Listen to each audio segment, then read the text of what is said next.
Hello, dear students. Welcome back to the lecture series of electronics components and circuits. ગયા વિડીયોની અંદર આપણે discuss કર્યું હતું કે રેક્ટિફાયર છે કઈ રીતે કામ કરે છે, બરાબર?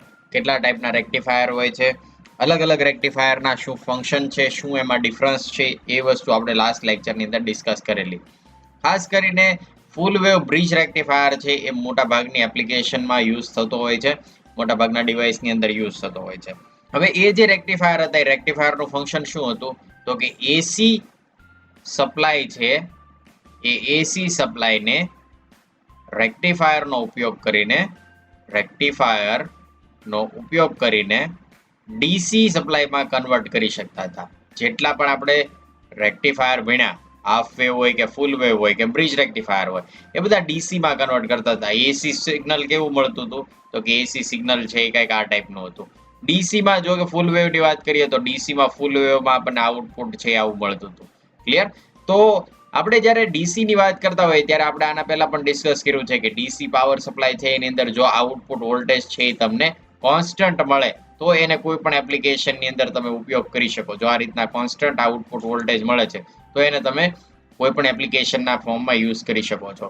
જેટલી પણ ઇલેક્ટ્રોનિક સર્કિટ્સ હોય છે, જેમ કે મોબાઈલની સર્કિટ છે અથવા ઓડિયો જનરેટરની સર્કિટ છે, એમ્પ્લીફાયરની સર્કિટ છે, આ દરેક સર્કિટની અંદર જો આ ટાઈપનો આપણે પાવર સપ્લાય કનેક્ટ કરીએ છીએ કે જેમાં 0 વોલ્ટથી લઈને કંઈક મેક્સિમમ વોલ્ટેજ ઇન્ક્રીઝ થાય, પછી ફરી વખત 0 થઈ જાય, ફરી વખત ઇન્ક્રીઝ થાય, ફરી વખત 0 થઈ જાય, તો એ સર્કિટ છે વ્યવસ્થિત વર્ક નહીં કરી શકે. એ જો તમારે યુઝ કરવી છે તો એના માટે જે પાવર સપ્લાય છે એ પાવર સપ્લાય કંઈક આ ટાઈપના હોવા જોઈએ કે જેની અંદર કોન્સ્ટન્ટ પાવર સપ્લાય છે એ ટાઈમ સાથે મળ્યા કરે. વીડીસી છે એ વીડીસી કોન્સ્ટન્ટ વોલ્ટેજ મળ્યા કરે, એની અંદર બહુ વેરિએશન થાય નહીં, તો સર્કિટ છે બહુ વ્યવસ્થિત વર્ક કરી શકે.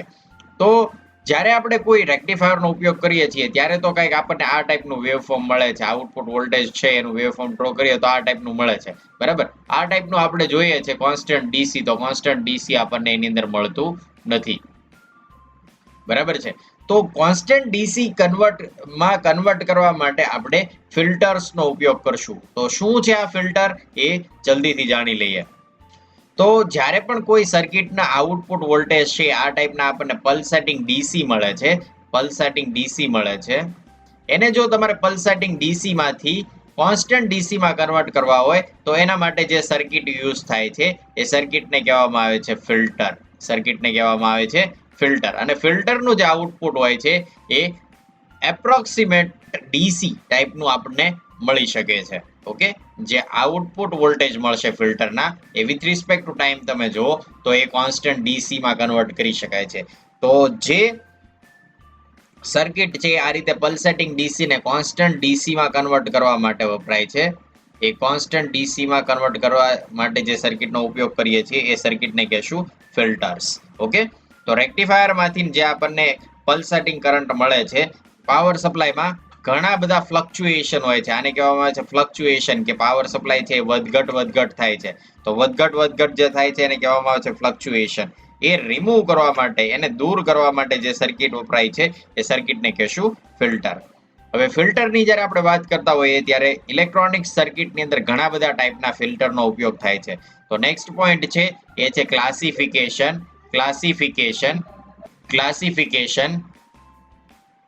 Of filters.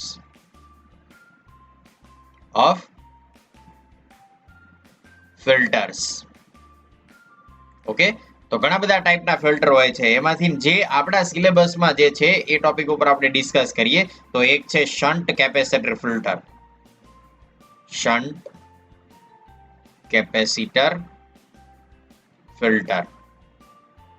સેકન્ડ વન જે ટાઈપ છે ફિલ્ટરનો જે છે એ છે series inductor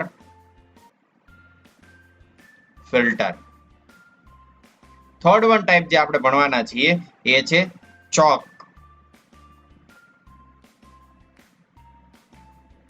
input LC filter. Next one છે એ છે કેપેસિટર ઇનપુટ એલસી ફિલ્ટર. અને સૌથી છેલ્લે આપણે જોઈશું પાઈ ફિલ્ટર. તો આજના લેક્ચરની અંદર આપણે જેટલા પણ ટાઈપના ફિલ્ટર છે વન બાય વન કમ્પ્લીટ કરશું અને પછી નેક્સ્ટ લેક્ચરમાં આપણે ફિલ્ટરની એપ્લિકેશનનો ઉપયોગ કરીને એક ડીસી પાવર સપ્લાય કઈ રીતે કામ કરે છે એના ઉપર આપણે ડિસ્કશન કરશું કે જો મારે 5 વોલ્ટનો પાવર સપ્લાય બનાવવો છે, તમારા મોબાઈલનું જે ચાર્જર છે, મોબાઈલનું ચાર્જર શું કરે છે તો કે 230 વોલ્ટ છે, 50 હર્ટ્ઝ છે, એને 230 વોલ્ટમાંથી ને જે એડેપ્ટર છે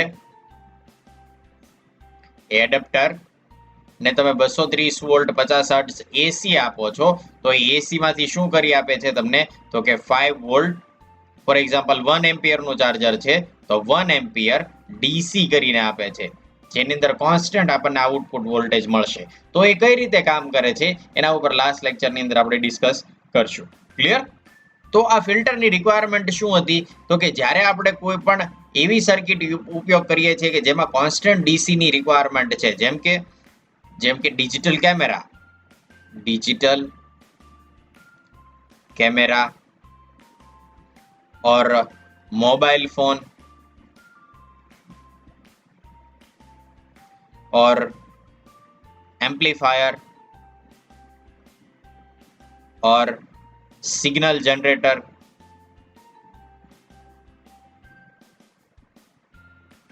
આ જે કોઈ એપ્લિકેશન છે એની અંદર આપણને કોન્સ્ટન્ટ ડીસી પાવર સપ્લાયની જરૂર પડે છે અને કોન્સ્ટન્ટ ડીસી પાવર સપ્લાય આપણને ક્યાંથી મળી શકે તો કે આ કોન્સ્ટન્ટ ડીસી પાવર સપ્લાય છે એ આપણને એક રેક્ટિફાયર અને પછી એક ફિલ્ટર લગાવી દઈએ તો કોન્સ્ટન્ટ ડીસી પાવર સપ્લાય મળી શકે, જે આ દરેક એપ્લિકેશનમાં આપણે ઉપયોગ કરી શકીએ.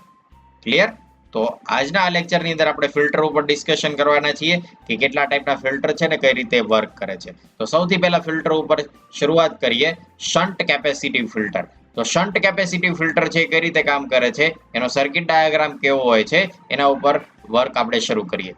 તો શન્ટ કેપેસિટિવ ફિલ્ટર છે એ એક 230 વોલ્ટનો જો પાવર સપ્લાય છે તો 230 વોલ્ટના પાવર સપ્લાયને આપણે શું કરશું તો કે પહેલા સ્ટેપ ડાઉન ટ્રાન્સફોર્મરનો ઉપયોગ કરીને 230 માંથી ફોર એક્ઝામ્પલ 12 વોલ્ટમાં આપણે કન્વર્ટ કરી લઈએ તો એક સ્ટેપ ડાઉન ટ્રાન્સફોર્મર આવી જશે.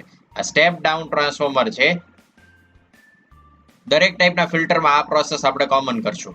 પહેલા એક સ્ટેપ ડાઉન ટ્રાન્સફોર્મર યુઝ કરી લેશું, પછી એક બ્રિજ રેક્ટિફાયર કે ફૂલ વેવ રેક્ટિફાયર બનાવી લેશું. તો ફોર એક્ઝામ્પલ જો હું ફૂલ વેવ રેક્ટિફાયર બનાવું છું તો ફૂલ વેવ રેક્ટિફાયર છે એ કંઈક આ રીતે બનશે. આ ફૂલ વેવ રેક્ટિફાયર માં 2 ડાયોડ હતા, એ 2 ડાયોડ કનેક્ટ કરી લીધા, વચ્ચેથી એક લોડ રેઝિસ્ટર હતો, એ લોડ રેઝિસ્ટર આ વખતે હું આ રીતે ડ્રો કરું છું. લોડ રેઝિસ્ટરનો એક છેડો છે એ બંને ડાયોડ સાથે અને બીજો છેડો છે એ સેન્ટર ટેપ ટ્રાન્સફોર્મરના સેન્ટરમાં લાગેલો હતો. ઓકે, તો આ થઈ ગયો RL લોડ. ઓકે, અને એનો જે આઉટપુટ આવે છે એ આઉટપુટને આપણે આપી દઈશું એક કેપેસિટિવ ફિલ્ટરમાં. તો આપણી પાસે અહીંયા એક શન્ટનો મતલબ થાય છે પેરેલલ, તો પેરેલલમાં આપણે એ લોડની પેરેલલમાં એક કેપેસિટર કનેક્ટ કરી દીધું છે. જે કેપેસિટરનું કામ શું છે તો કે ફિલ્ટર કરવું. કોને ફિલ્ટર કરવું તો કે જે પાવર છે એ પાવરને ફિલ્ટર કરવા માટે ઉપયોગ થશે. બરાબર છે? તો જો તમે બુકની અંદર જોશો તો બુકની અંદર પહેલા કેપેસિટર છે અને પછી રેઝિસ્ટર છે, લોડ રેઝિસ્ટર છે, એ બંને એકબીજાની પેરેલલમાં છે, એટલે કોઈ પણને તમે કઈ પણ જગ્યાએ કનેક્ટ કરી શકો છો. કેપેસિટરનો કે રેઝિસ્ટરનો જે સેકન્ડ ટર્મિનલ છે એ ગ્રાઉન્ડ હશે, એટલે એને ગ્રાઉન્ડ કરી દઈએ. ઓકે, નેક્સ્ટ બધા નામ આપી દઈએ. અહીંયા શું આપણે યુઝ કર્યું છે તો કે એક VS સાઇનુસોઇડલ સોર્સ 230 વોલ્ટ અને 50 હર્ટ્ઝ ફ્રીક્વન્સી. પછી શું યુઝ કર્યું છે તો કે સ્ટેપ ડાઉન ટ્રાન્સફોર્મર, પછી ડાયોડ D1, ડાયોડ D2, એક લોડ રેઝિસ્ટર RL અને capacitive filter. Okay, capacitive filter RL. અહીંયા ફોર એક્ઝામ્પલ તમે આ રીતે વોલ્ટેજ ચેક કરો છો તો એની પોલારિટી આપી દઈએ. ક્લિયર? તો હવે તમને ફૂલ વેવ રેક્ટિફાયર કઈ રીતે વર્ક કરે છે આઈડિયા છે, એટલે આપણે ડાયરેક્ટ શરૂ કરીએ કે જ્યારે પોઝિટિવ હાફ સાયકલ હશે ત્યારે પોઝિટિવ હાફ સાયકલ વખતે શું થશે તો કે ઇન પોઝિટિવ હાફ સાયકલ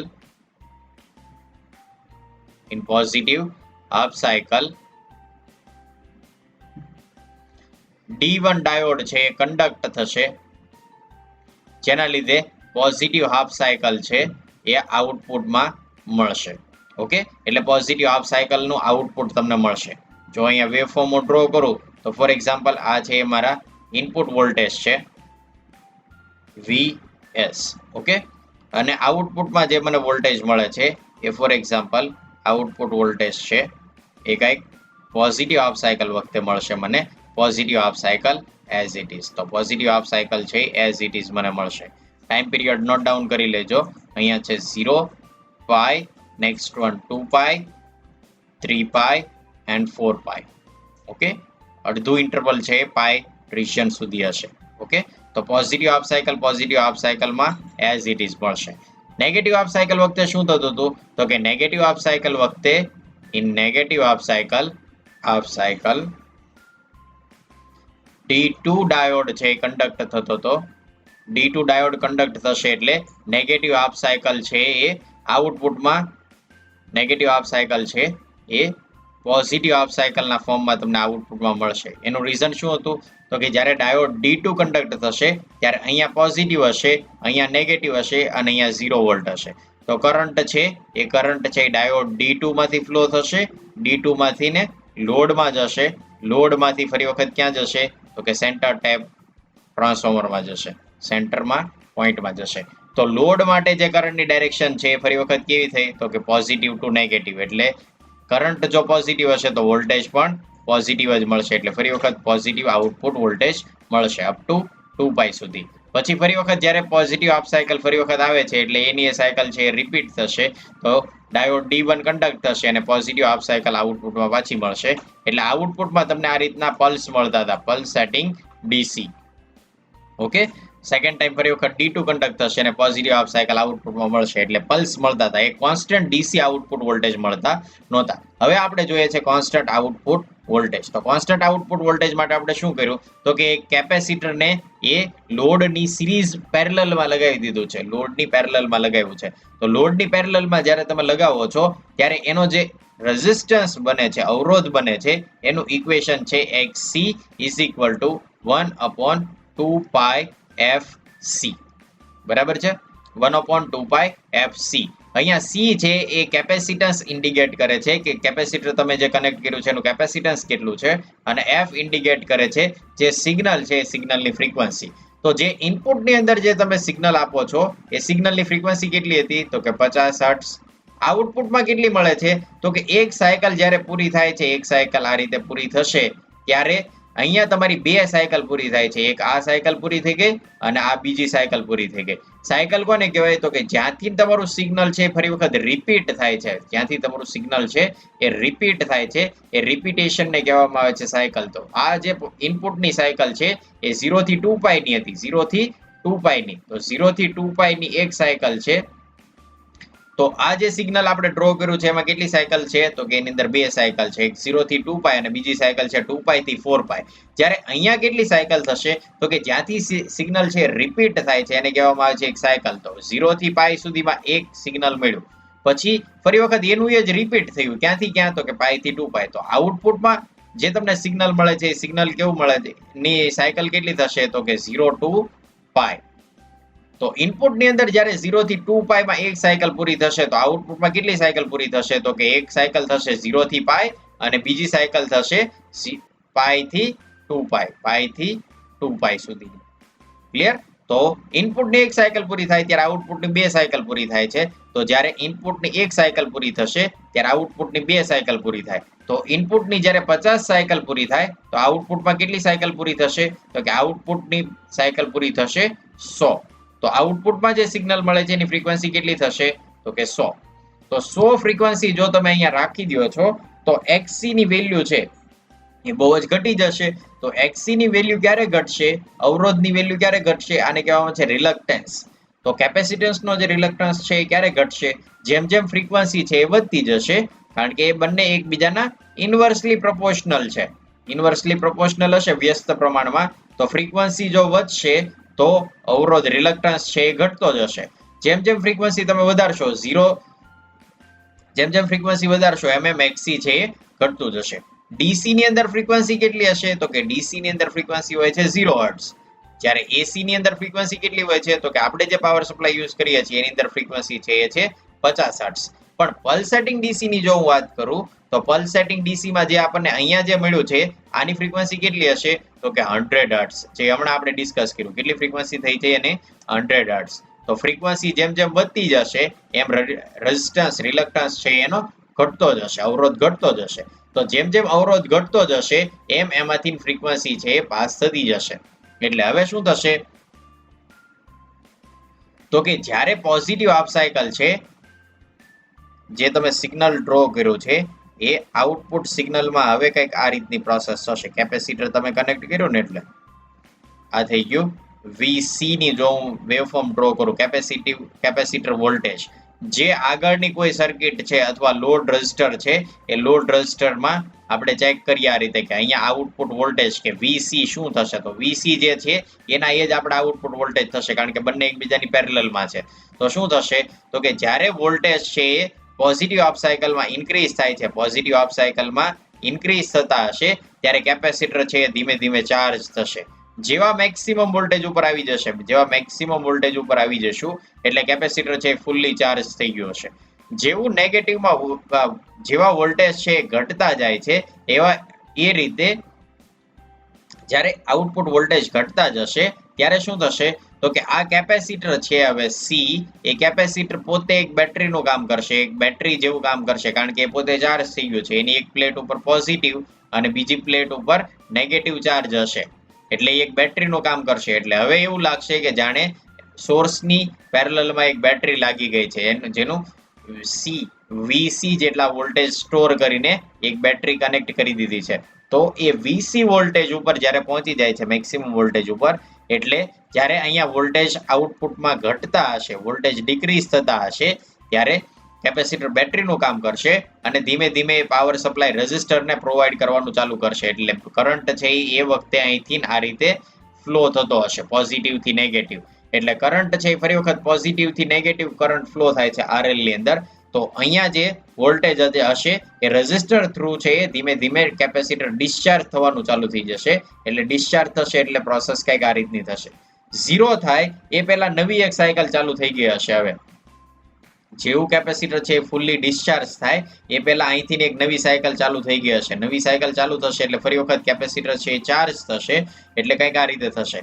જેવા મેક્સિમમ વોલ્ટેજ ઉપર આવશે એટલે ઇનપુટની સાયકલ પૂરી થઈ જશે એટલે કેપેસિટર બેટરીનું કામ કરશે એટલે ડિસ્ચાર્જ થશે. જેવું ડિસ્ચાર્જ પૂરું નહીં થાય કે નવી સાયકલ ચાલુ થઈ ગઈ હશે. એટલે હવે જે આપણને પલ્સ મળતા હતા, જે આઉટપુટના અહીંયા પલ્સ મળતા હતા એ પલ્સ રિમૂવ થઈને શું થઈ જાય છે ત્યાં તો કે કંઈક આવો વેવફોર્મ બનતું જાય છે, જેમાં વોલ્ટેજ છે એ ક્યારેય ઝીરો થતા નથી, પણ એક કોઈ લિમિટેશનની અંદર, કોઈ એક પર્ટિક્યુલર રેન્જની અંદર વોલ્ટેજ છે વધઘટ થાય છે. ફોર એક્ઝામ્પલ એ વોલ્ટેજની રેન્જ છે ફોર એક્ઝામ્પલ કંઈક આટલા વોલ્ટની છે, બરાબર છે, ડેલ્ટા વી.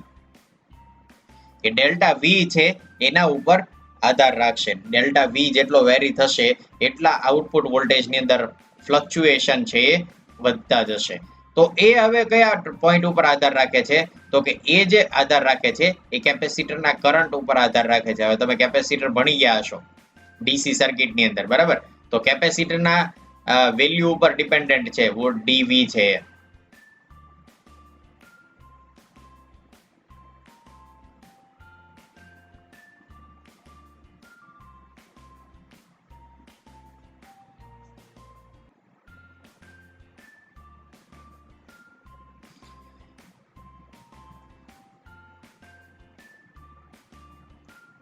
તો આ ડીવી કેટલો વેરી થશે એ કઈ રીતે ખબર પડશે આપણને?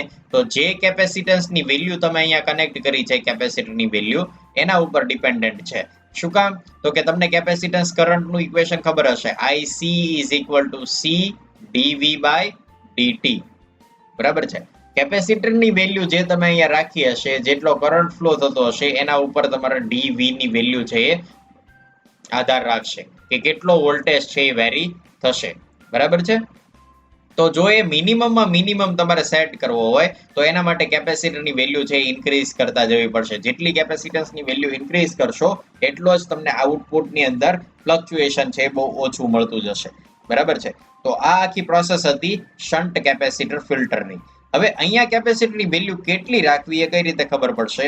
તો કે જે ફિલ્ટર માટે તમે કેપેસિટર યુઝ કરો છો એના માટે આ ઇક્વેશન યુઝ કરવાનું. આ ઇક્વેશન જો એક વખત તમે યુઝ કરી લેશો તો તમને ખબર પડી જશે કે કેપેસિટરની વેલ્યુ કેટલી રાખવી.